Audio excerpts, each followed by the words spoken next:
Bom dia, boa tarde ou boa noite, professor Alisson. Meu nome é Álvaro Miguel e hoje eu e meu grupo vamos falar sobre um tema fundamental para a manutenção da vida na Terra, os ciclos biogeoquímicos. Meu grupo é composto por mim, Álvaro Miguel, por Ana Carolina, Júlia Eduarda, Vinícius de Souza, Thiago Santos e João Otávio. Mas afinal, o que são exatamente os ciclos biogeoquímicos? Bom, podemos defini-los como complexos conjuntos de processos naturais e interconectados que permitem a circulação contínua e o reaproveitamento eficiente dos elementos químicos fundamentais para a existência de vida. Estamos falando de substâncias como a água, que hidrata e forma os organismos, o carbono, base de todas as moléculas orgânicas, o nitrogênio, crucial para proteínas e ácidos nucleicos, e o fósforo, essencial para o DNA e para a produção de energia nas células. O que torna esses ciclos verdadeiramente fascinantes é a maneira como mantêm um equilíbrio dinâmico e preciso em toda a biosfera. Eles atuam como elos vitais que conectam de forma inseparável todos os seres vivos, desde as menores bactérias até os maiores animais e plantas, com o ambiente físico que nos cerca, incluindo a biosfera, o solo, as rochas e os corpos d'água. Para compreendermos melhor o funcionamento desses ciclos, os cientistas os classificam em duas categorias principais, baseadas em seu principal reservatório natural. A primeira categoria são os ciclos gasosos. Como o próprio nome sugere, estes ciclos têm sua principal reserva na própria atmosfera terrestre. Esta característica lhes confere uma dinâmica geralmente mais rápida e global. Dois exemplos fundamentais são o ciclo do nitrogênio, onde bactérias especializadas realizam a fixação desse gás para que outros seres vivos possam utilizá-lo, e o ciclo do oxigênio, intimamente ligado aos processos de fotossíntese e respiração que sustentam a maioria das formas de vida. A segunda categoria são os ciclos sedimentares. Diferente dos gasosos, estes ciclos utilizam a própria crosta terrestre, que são o solo e as rochas, como seu grande depósito. Por conta disso, sua movimentação tende a ser mais lenta e suscetível a interrupções locais. Dois exemplos clássicos são o ciclo do fósforo, um nutriente limitante que escorre das rochas para os ecossistemas, e o ciclo da água, que, embora passe pela atmosfera, tem a maior parte da reserva nos oceanos e aquíferos subterrâneos. Compreender essa divisão não é apenas uma questão de organização acadêmica, ela é fundamental para entendermos a jornada única de cada elemento. Nos ajuda a visualizar como o carbono que exalamos hoje pode ser parte de uma árvore amanhã, ou como o fósforo de uma rocha se torna parte do nosso DNA, ilustrando o fluxo contínuo de matéria e energia que caracteriza nosso planeta. Em resumo, os ciclos biogeoquímicos são absolutamente essenciais para a sustentabilidade da vida em nosso planeta. Eles garantem que os elementos químicos não se esgotem, percorrendo um caminho contínuo e renovado entre o ambiente inorgânico e os organismos vivos, em uma dança eterna que sustenta a teia da vida. Sem essa reciclagem natural, a vida como conhecemos simplesmente não seria possível. Agora, vamos entender melhor cada um dos ciclos biogeoquímicos com o restante do grupo. Agora nós vamos falar sobre o ciclo do nitrogênio. O nitrogênio é um elemento essencial para todos os seres vivos. Ele faz parte de aminoácidos, proteínas, ácidos nucleicos, clorofila e várias outras moléculas. Apesar de o ar ser composto por cerca de 78% de gás nitrogênio, essa forma gasosa não é diretamente utilizável pela maioria dos organismos. O ciclo do nitrogênio descreve as transformações químicas e biológicas que convertem o gás nitrogênio atmosférico em formas reativas utilizáveis, mantendo o balanço desse elemento dos ecossistemas. O ciclo do nitrogênio é um dos processos mais importantes da natureza. Ele que garante que o nitrogênio, um gás que ocupa quase 80% do ar, possa ser aproveitado pelos seres vivos. O nitrogênio é essencial porque faz parte das proteínas, das vitaminas e até da clorofila, que é o pigmento responsável pela cor verde das plantas e pela fotossíntese. Mas o gás nitrogênio que está no ar, chamado N2, não pode ser usado diretamente pelas plantas e animais. Então ele precisa passar por várias transformações dentro da natureza que formam o que a gente chama de ciclo do nitrogênio. O ciclo do nitrogênio possui 7 etapas. A primeira é chamada de fixação. Nela, o gás nitrogênio da atmosfera é transformado em amônia ou em íons amônio, que são formas que o solo e as plantas conseguem aproveitar. Isso pode acontecer de 3 jeitos. Primeiro, por meio de bactérias fixadoras que vivem no solo ou nas raízes de plantas leguminosas, como o feijão e a soja. Essas bactérias conseguem capturar o nitrogênio do ar e transformá-lo em compostos úteis. Segundo, pela ação dos raios, que durante essas tempestades fazem com que o nitrogênio reaja com o oxigênio, formando compostos nitrogenados que caem com a chuva. E terceiro, pela ação humana, na fabricação de fertilizantes que também fornecem nitrogênio ao solo. Depois da fixação, vem a nutrificação, que acontece em duas fases. Nessa etapa, bactérias chamadas de nitrosomonas transformam o amônio em nitrito. Em seguida, outras bactérias chamadas nitrobacter transformam o nitrito em nitrato, que é a forma mais fácil das plantas absorverem o nitrogênio pelas raízes. Ou seja, é nessa etapa que o nitrogênio realmente se torna aproveitável para o crescimento das plantas. A próxima etapa é a assimilação. Aqui, as plantas observam os nitratos do solo e utilizam esse nitrogênio para transformar proteínas e outras substâncias importantes para seu crescimento. Quando os animais comem essas plantas, eles também passam a ter nitrogênio no corpo. Assim, o nitrogênio entra na cadeia alimentar, sendo transferido de um ser vivo para outro. A quarta etapa é a amonificação, também chamada de decomposição. São quando plantas e animais morrem ou eliminam fezes e urinas. Os restos orgânicos passam por um processo de decomposição, feito por bactérias e fungos. Essas bactérias devolvem o nitrogênio ao solo em forma de amônia, que volta a ser reaproveitada pelas plantas. Essa parte é essencial porque garante que o nitrogênio não se perca e continue circulando. A última etapa é a desnitrificação. Nela, algumas bactérias anaeróbicas, ou seja, que vivem sem oxigênio, transformam o nitrato novamente em gás nitrogênio, que volta para a atmosfera. Esse processo fecha o ciclo, garantindo que o nitrogênio continue se movimentando entre o solo, os seres vivos e o ar. Então, concluímos que o ciclo do nitrogênio é um processo natural que mantém o equilíbrio da vida na Terra. Ele permite que o nitrogênio do ar seja transformado em substâncias que as plantas e os animais conseguem usar e depois devolvido à atmosfera. Além disso, esse ciclo tem uma importância enorme na agricultura, porque o nitrogênio é um dos principais nutrientes do solo. É por isso que os agricultores usam fertilizantes nitrogenados ou plantas leguminosas que ajudam a manter o solo fértil e produtivo. O ciclo do oxigênio é um ciclo bioquímico que garante a movimentação do oxigênio no meio ambiente e nos seres vivos. Esse ciclo é importante porque o oxigênio é essencial para o processo de respiração celular, formação de camada de ozônio e combustão. A principal etapa desse ciclo é, sem dúvidas, a fotossíntese, um processo realizado por organismos fotossintetantes, plantas, algas e alguns procariontes. Na fotossíntese, temos a produção do oxigênio, o qual é utilizado pelos seres vivos na respiração celular. O ciclo do oxigênio é essencial para a sobrevivência da vida na Terra, uma vez que o oxigênio é utilizado em vários processos. Ele é muito importante em certos processos como respiração celular, formação da camada de ozônio, essencial para a combustão e essencial para a decomposição. O ciclo da água, ou o ciclo hidrológico, é um ciclo bioquímico no qual se observa a água fluindo entre os seres vivos e o meio ambiente. A água é encontrada nos diferentes estados físicos do planeta, apresentando-se na forma física, sólida e gasosa, sendo a forma líquida a fase primária de utilização pelos organismos vivos. Durante o ciclo da água, essa substância muda de estado, sendo observada, por exemplo, a evaporação de água presente em oceanos, rios, lagos e a condensação do vapor da água para a formação das nuvens. O ciclo da água permite que esses elementos circulem constantemente pelo planeta.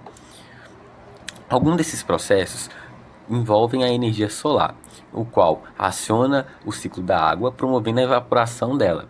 O vapor da água atinge camadas mais altas da atmosfera e condensa-se formando as nuvens. A água retorna à superfície terrestre, caindo na forma de chuva, neve ou granizo. Ao retornar para a superfície, a água pode seguir diferentes caminhos, como acumular-se em rios, lagos e oceanos, ou infiltrar-se no solo. A água é uma substância encontrada em nosso planeta nos três estados físicos, o sólido, líquido e gasoso. Como dito anteriormente, a maioria dos organismos utiliza-a na forma líquida para a realização de seus diversos processos biológicos. A maior parte da superfície do nosso planeta é recoberta por água, sendo estimada que 70% do planeta sejam recobertos por essa substância. Os seres vivos dependem da água para sua sobrevivência, uma vez que ela faz parte do processo de composição de corpo de todos os organismos, além de participar de uma série de reações químicas. A vida na Terra depende de dois ciclos naturais que mantêm o equilíbrio ecológico. Entre eles, dois se destacam, o ciclo do fósforo e o ciclo do carbono. Esses ciclos garantem que elementos essenciais sejam reaproveitados na natureza, sustentando todos os seres vivos. O ciclo do fósforo é encontrado nas rochas e solos, sob a forma de fosfatos. Diferente de outros ciclos, o fósforo não circula na atmosfera.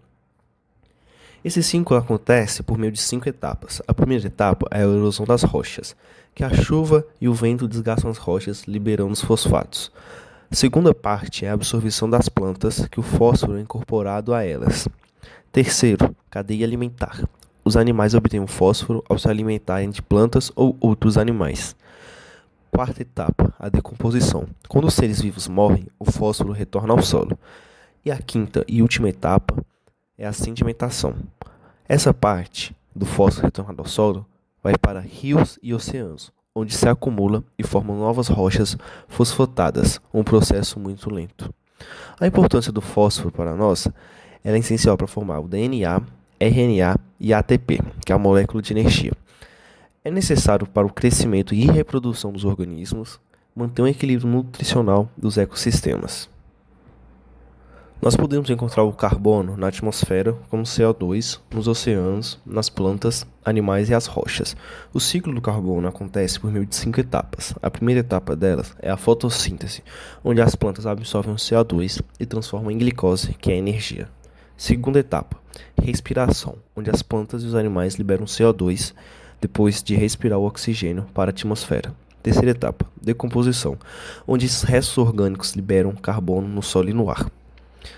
Quarto, parte desse carbono é guardada em combustíveis fósseis, como carvão, petróleo e gás natural. E quinta e última etapa é a ação humana, onde a queima desses combustíveis vão liberar grandes quantidades de CO2, intensificando o efeito estufa e o aquecimento global. O carbono, ele tem muitas importâncias para nós, por exemplo, o equilíbrio climático e o fluxo de energia na Terra. Ele é a base de moléculas orgânicas que compõem todos os seres vivos e permite a troca de energia entre os seres e o ambiente. Ele também tem impactos para nós. Por meio do desmatamento e a poluição, vai aumentar a concentração de CO2 no ambiente.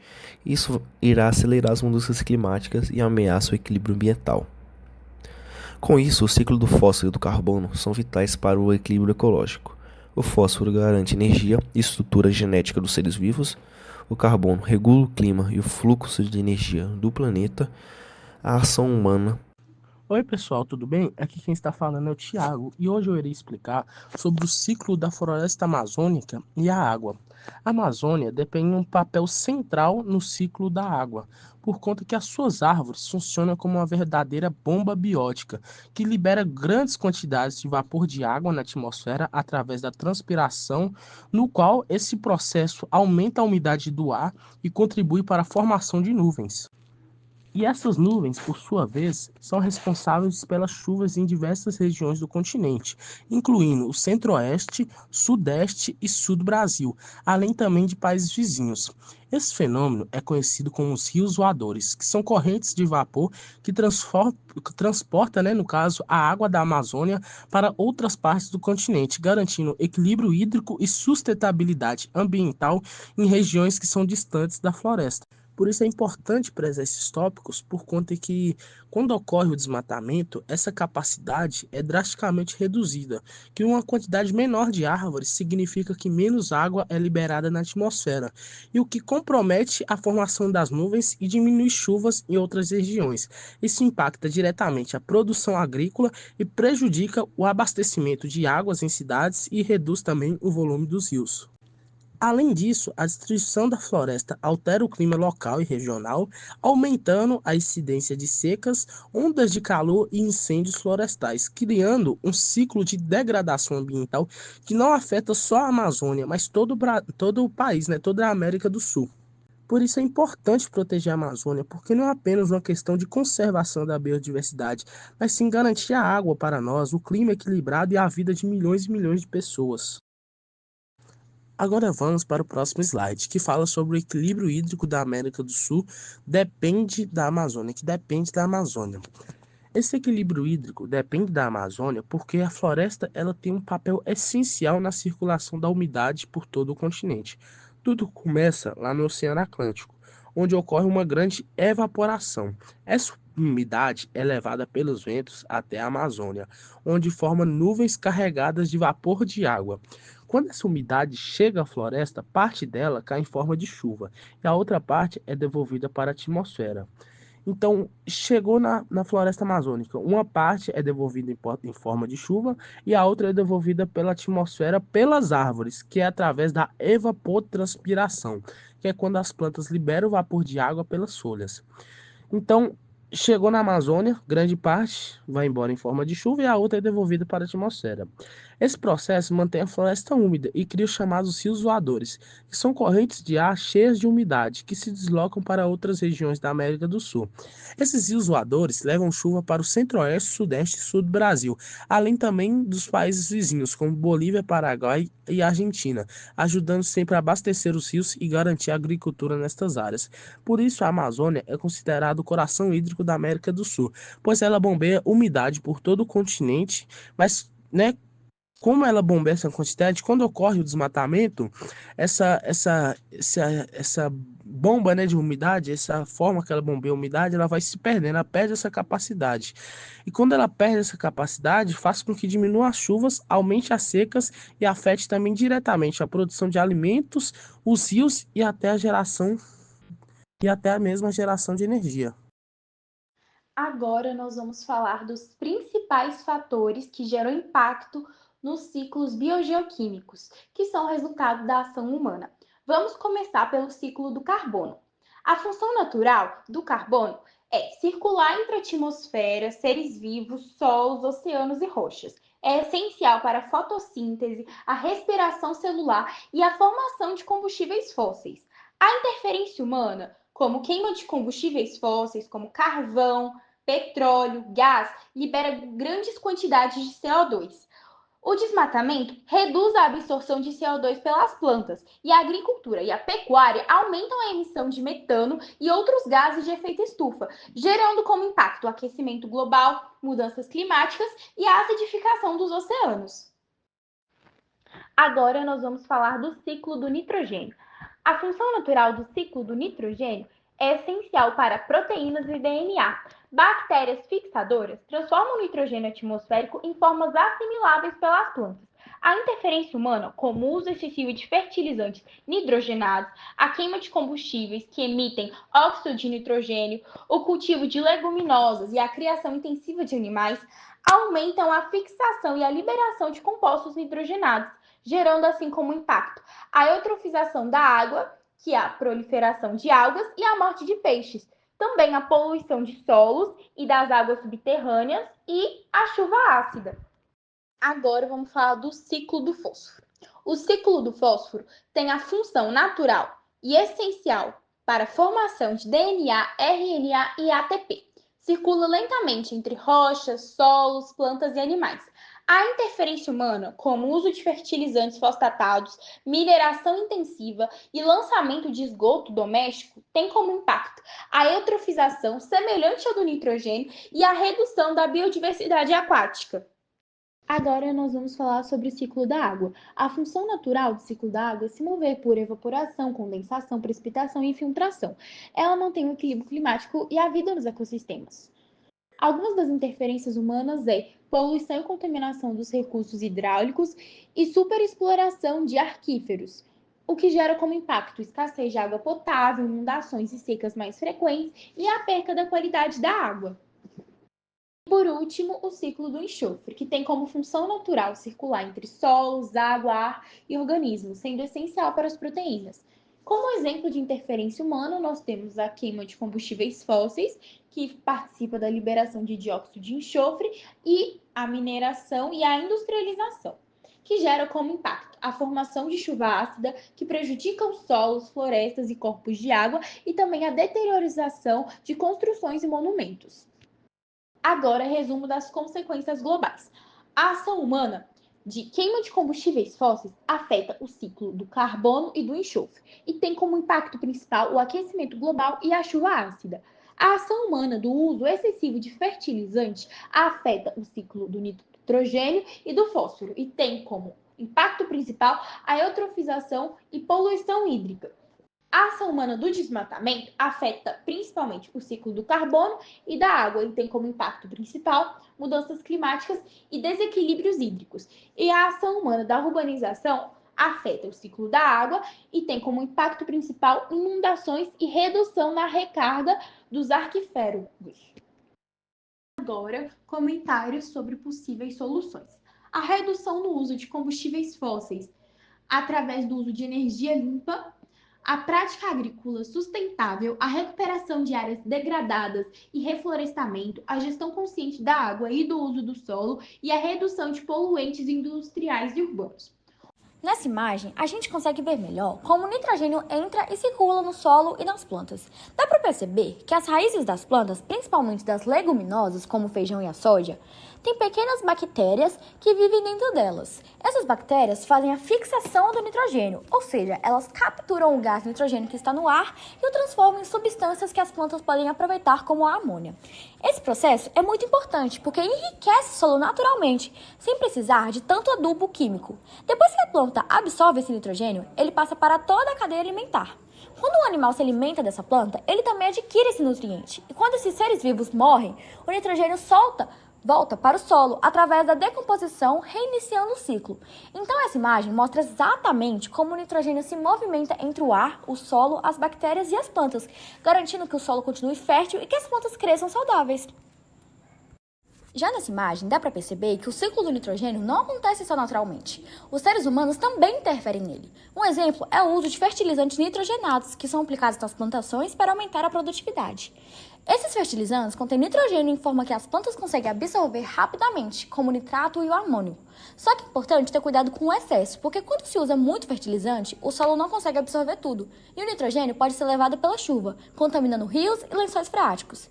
Essa imagem também mostra que os raios ajudam no ciclo. Quando caem durante tempestades, eles transformam parte do gás nitrogênio em compostos que descem com a chuva e fertilizam o solo naturalmente.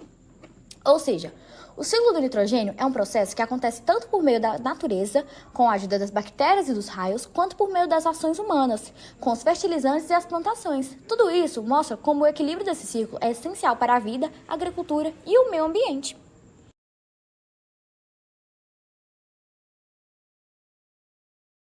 Através de tudo que foi discutido e mostrado no trabalho de hoje, nós podemos dar a conclusão de que as ações humanas têm causado grande desequilíbrio nos ciclos biogeoquímicos, como carbono, nitrogênio, fósforo e água. O desmatamento e a queima de combustíveis fósseis, o uso excessivo de fertilizante e a poluição alteram o funcionamento natural desses ciclos, provocando consequências globais, como o aquecimento global, a chuva ácida, a eutrofização dos rios e a escassez de recursos naturais. Portanto, é essencial adotar práticas sustentáveis, reduzir o consumo de energia e preservar os ecossistemas para que os ciclos naturais possam manter o equilíbrio necessário à vida do planeta. O planeta é de todos e é um dever de todos cuidar e preservar, desde pequenas ações como reciclar o lixo da maneira correta, economizar na água, deixar de queimar aquelas folhas que varrem no jardim, a grande feitos como as empresas colocando tubo para tirar o excesso de poluição que saiam das chaminés. Muito obrigada pela atenção e o meu grupo todo agradece. Gostaríamos de agradecer pela atenção e pela oportunidade de apresentar esse trabalho. Esperamos que o vídeo tenha ajudado a compreender melhor o tema e mostrado o quanto nos dedicamos para realizar esse trabalho. Agradecemos o professor por todas as orientações dadas e esperamos que, de alguma forma, esse trabalho possa levar mais conhecimento e reflexões. Muito obrigada pela atenção. Até a próxima!